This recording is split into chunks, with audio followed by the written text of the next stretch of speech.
Pero, iba't ibang henerasyon din ang pinagdaanan ni Manay. I started with Manay doing Star Talk in 1995.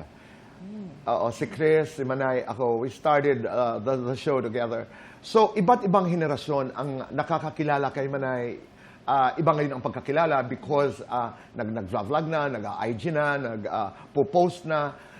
And in those various generations, kung siya ay walang gray area, pag nagmahal at nagkadisgusto, she was also either loved or hated.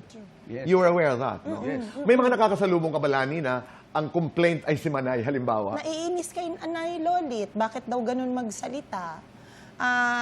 No holds barred si nanay eh. Siguro she was hated in a sense kasi yung pamamaraan ng pananalita niya, straightforward. Minsan nakakasakit.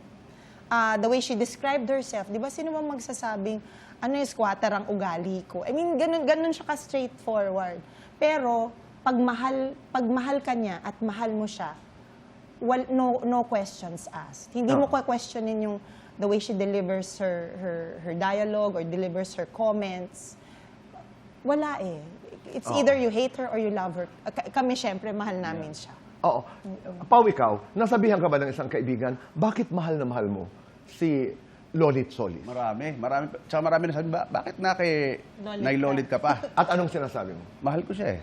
Mahal niya ako. And sometimes, may mga times nga na pag dinidefend ako ni Nay Lolit, na alam mo may mga mali ka nang nagawa, di ba? Pero Nay Lolit, never tumalikod sa akin yan. Inaaway ako niyan sa phone.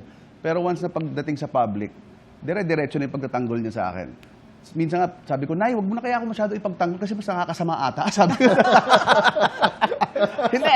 Di ba yung, ang dating sa tao, ano siya, yung konsentidor. Hindi siya konsentidor kasi lahat na ng mura inabot ko bago niya ako pinagtanggol. Pero kayo lang dalawa yan? Pero kaming dalawa lang. Paglabas sa publiko, siya na yun, ipagtatanggol ko. pagtatanggol na niya. Lahat na ng pwedeng ipagtanggol. Lahat na ng justification ng mali, gawin niya para sa akin.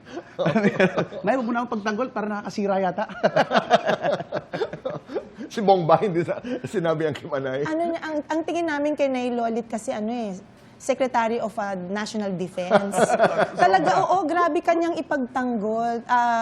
Ito, recently, nung birthday naman niya, itong 78th birthday niya, Bong lost the elections. Ilang araw yan sunod-sunod, IG, post niya si Bong. Sabi ko, when I saw her during her birthday, May 20, that was the last time that I saw her and spoke to her. Sabi ko, Nay, tama na. Huwag ka na magsulat tungkol kay Bong. Mas lalong mahirap maka-recover. Hindi. Gusto ko pa rin magsulat kay Bong. I mean, ganun niya kamahal si Bong. Kaya, mamimiss ko yun. She would...